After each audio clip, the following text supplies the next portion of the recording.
more equipped and serviced public beaches. This investment is first for the residents who live here.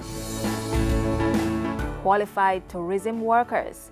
60% of the value of the visitors' experience in a destination is service. Just some of the top achievements within the tourism sector for 2018.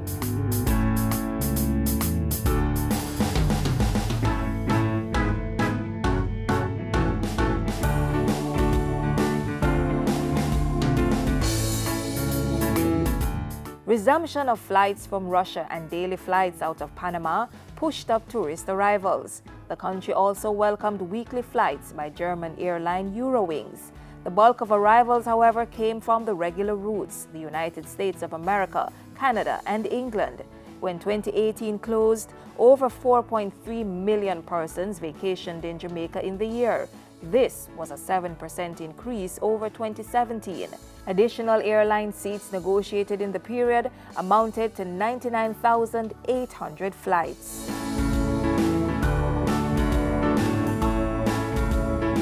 Visitors continued to arrive by sea.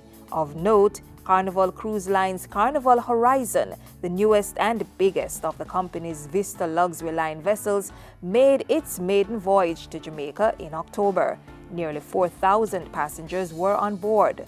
The nation's ports also received inaugural calls from the following cruise lines: British liner Morella and Florida-based MS Serena. As such, cruise ship arrivals totaled 1.8 million. This represented a 2.1% increase over 2017. That is a significant performance for any country, especially one as small as Jamaica.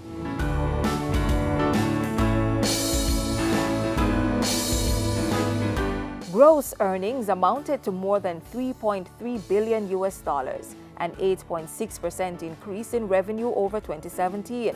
The Tourism Linkages Network also facilitated huge sales and benefits for the economy. Christmas in July featured an increase in visitors, so too the speed networking event.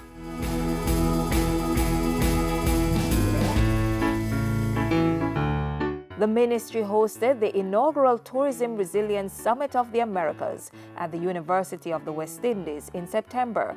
The one-day event was attended by key sector stakeholders from Jamaica and the wider region and featured discussions on wide-ranging disruptive industry challenges, including climate change and cybercrime.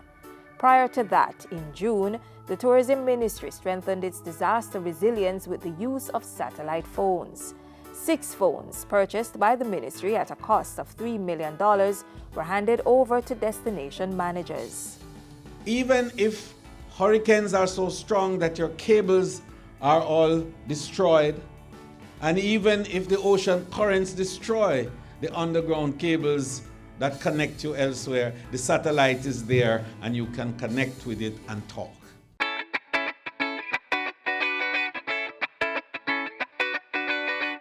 The Excellence Group Luxury Hotels and Resorts opened the $110 million 315-room Oyster Bay Hotel in Trelawney in October.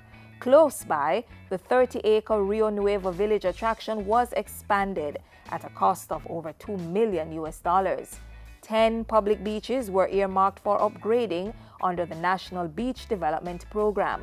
Marking Stone Beach in St. Mary and License in St. Thomas were officially reopened.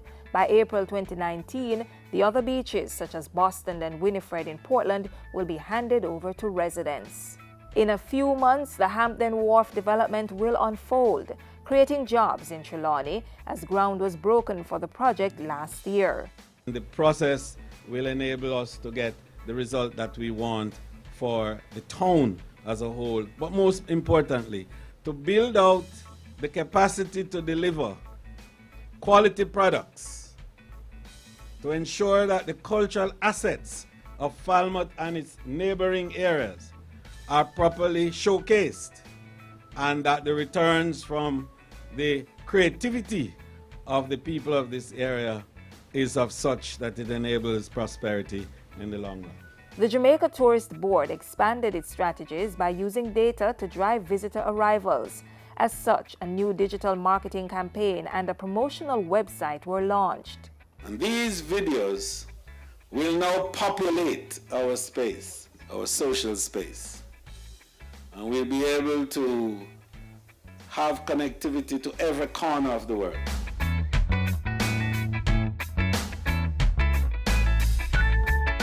The first cohort of trainees enrolled at the Jamaica Center of Tourism Innovation graduated in April.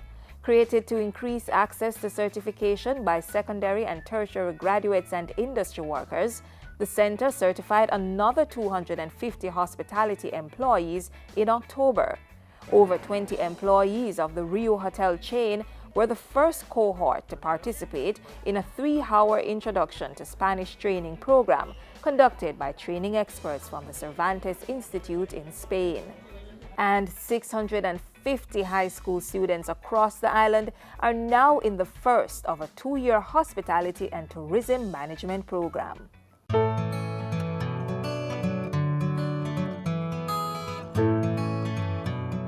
To top off the year, Portfolio Minister Edmund Bartlett was awarded the International Institute for Peace through Tourism Champions in Challenge Award in London in November.